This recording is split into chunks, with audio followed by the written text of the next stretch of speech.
तो कहानी है एक ऐसी लड़की की जिसे उसका पूरा स्कूल परेशान करता था, लेकिन एक लड़के ने तो बदसलूकी की सारी हदें ही पार कर दी। ये है 12 साल की डॉन वाइना, एक ऐसी लड़की जिसे स्कूल में कोई पसंद नहीं करता और जो इतनी शर्मीली है कि उसे स्कूल कैफेटेरिया में बैठने के लिए एक सीट तक ढूंढने में मुश्किल होती है। वो एक उदास बैठी लड़की के बगल में बैठने का फैसला करती है, जो मजाक उड़ाते हुए उसे बॉन एपेटीट कहती है और फिर बताती है कि पिछली पीरियड में किसी ने वहां उल्टी की थी। तभी चीयरलीडर्स का एक ग्रुप डॉन के पास आता है और पूछता है, हम बस ये सोच रहे थे, क्या तुम एक लेस्बियन हो? उनमें से एक मतलबी लड़की इस बात को पक्का भी कर देती है और दावा करती है कि डॉन ने उस पर लाइन मारने की कोशिश की थी। बाद में डॉन देखती है कि किसी ने उसके लॉकर पर गंदे शब्द लिखकर उसे खराब कर दिया है। जब वो 3 गुंडों को चश्मे वाले एक लड़के को परेशान करते हुए देखती है तो वो उसके लिए आवाज उठाती है, लेकिन वो लड़का उसे धन्यवाद देने के बजाय उन गुंडों की तरह ही उसे कुतिया कहकर बुलाता है। घर पर भी डॉन की जिंदगी कुछ खास अच्छी नहीं थी। वो अपनी छोटी बहन मिसी, जो परिवार की सबसे लाडली बच्ची है, और अपने बड़े भाई मार्क के साथ रहती है, जो एक नर्ड है और जिसका एक गैराज बैंड है जो सुनने में बिल्कुल भयानक लगता है। मिसी लगातार डॉन को परेशान करती है, उसे लेस्बियन कहकर बुलाती है, जब तक कि डॉन अपनी मां से शिकायत नहीं कर देती। लेकिन हैरानी की बात तो ये है कि उनकी मां सजा डॉन को ही देती है, उसे अपने कमरे में भेज देती है, जबकि मिसी एक राजकुमारी की तरह टीवी का मजा लेती है। स्कूल में एक टेस्ट के दौरान स्कूल का सबसे बड़ा गुंडा ब्रैंडन खुलेआम डॉन के पेपर से नकल करता है। जब डॉन टीचर से शिकायत करती है तो टीचर उन दोनों को ही सजा देने का फैसला करती है और दोनों को डिटेंशन दे देती है। बाद में लोलिटा नाम की एक लड़की डॉन को बाथरूम में घेर लेती है और उस पर टॉयलेट इस्तेमाल करने का आरोप लगाती है, और जब तक डॉन वहां से नहीं जाती वो भी जाने से मना कर देती है। असल में लोलिटा ब्रैंडन को लेकर डॉन से जल रही थी और उसे ब्रैंडन से दूर रहने की चेतावनी देती है। लोलिटा ताना मारते हुए कहती है कि वो डॉन से इसलिए नफरत करती है क्योंकि वो बदसूरत है। उस दोपहर ब्रैंडन और डॉन को क्लास के बाद टेस्ट दोबारा लिखने के लिए रुकना पड़ता है। ब्रैंडन उस पर भद्दे कमेंट्स करता है। टीचर भी डॉन जैसी एक अच्छी स्टूडेंट को बहुत कम ग्रेड देती है। जब डॉन एक और मौके के लिए गिड़गिड़ाती है तो टीचर बड़ी बेरुखी से उससे कहती है कि उसमें कोई स्वाभिमान नहीं है और उसे स्वाभिमान विषय पर 100 शब्दों का निबंध लिखने के लिए कहती है। एक तरफ जहां मिसी गुलाबी जंपसूट में पूरे दिन नाचते हुए अपनी बेहतरीन जिंदगी जी रही थी, वहीं डॉन पिछवाड़े के एक छोटे से शेड में अपने इकलौते दोस्त राल्फी के साथ छिपी रहती थी।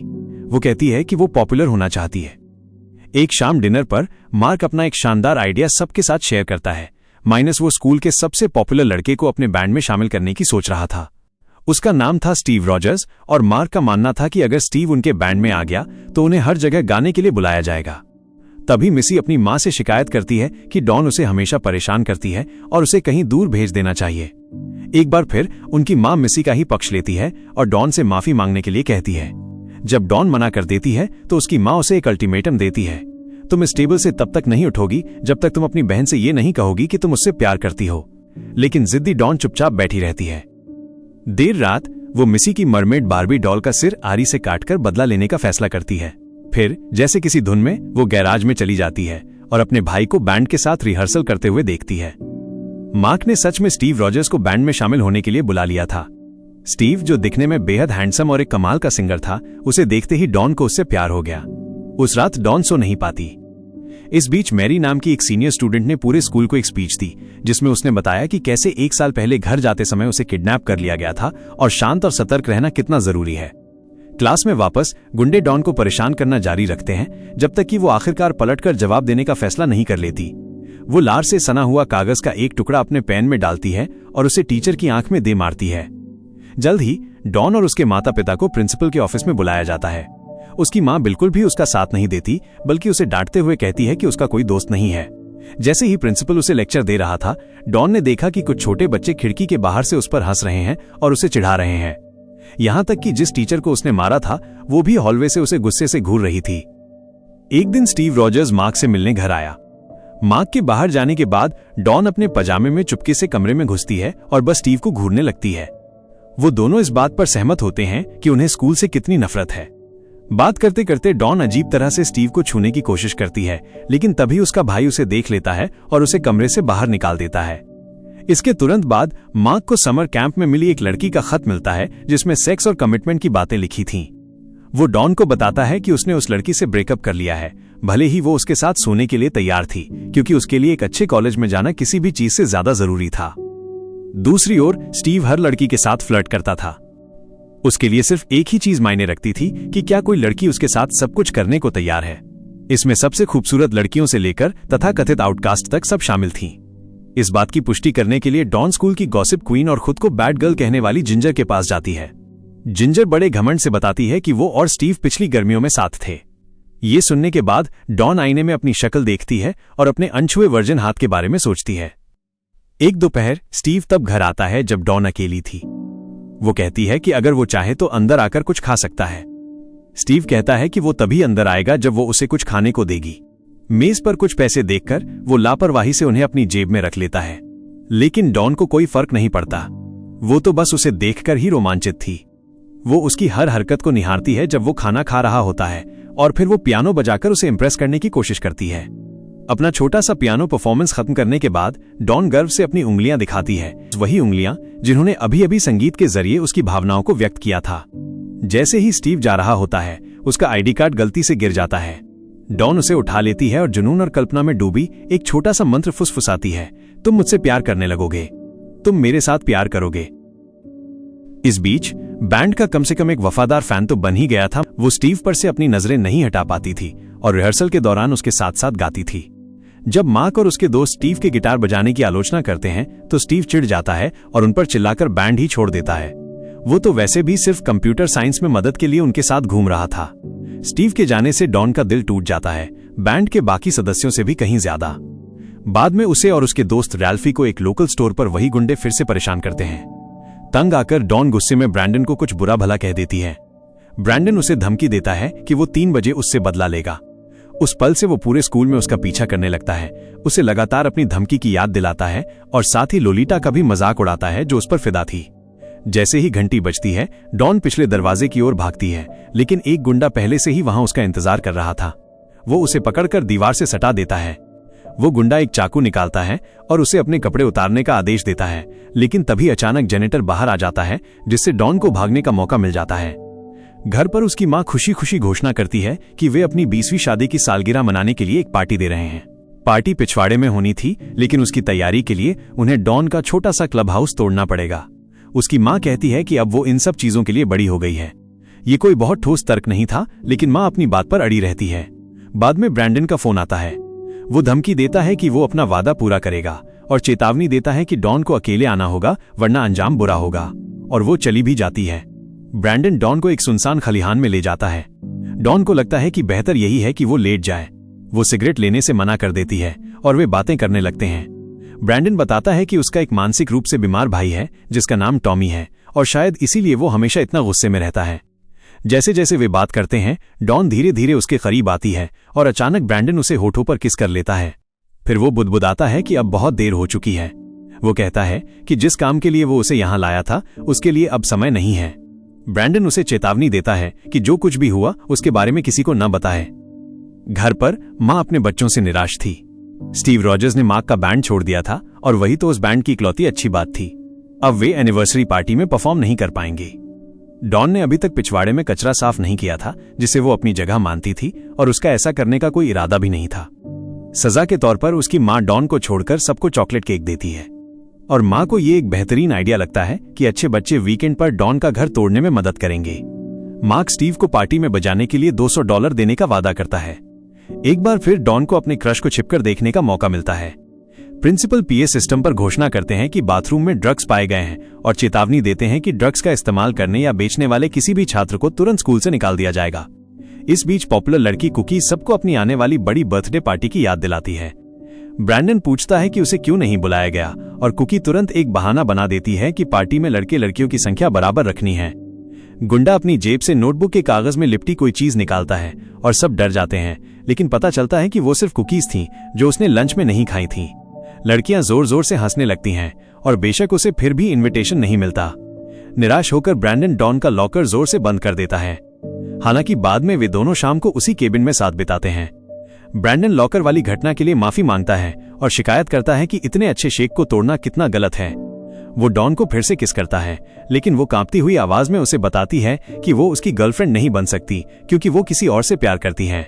गुस्से में ब्रैंडन उसे जमीन पर धक्का देकर वहां से चला जाता है।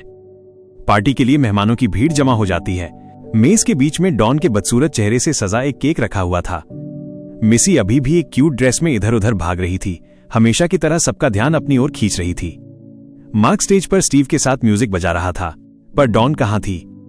अब जाकर उसके माता पिता को एहसास होता है कि उन्होंने उसे देखा ही नहीं है। रोते हुए वो खिड़की से पार्टी देख रही थी। वो सिर्फ स्टीव से बात करने और उसे अपने स्पेशल लोगों के क्लब में शामिल होने के लिए बुलाने के लिए बाहर जाने का फैसला करती है। वो उसे एक यूटिलिटी रूम में एक और लड़की के साथ बंद पाती है। शर्मिंदा होकर स्टीव उससे कहता है कि नाम से तो लगता है कि उसका क्लब मंदबुद्धि लोगों के लिए होगा। फिर वो दरवाजा फिर से बंद कर लेता है। पार्टी के बाद स्टीव स्कूल छोड़ देता है और न्यूयॉर्क में अपने सपनों का पीछा करने के लिए चला जाता है। बाद में पूरा परिवार एक साथ बैठकर सालगिरह का वीडियो देखते हुए हंस रहा था।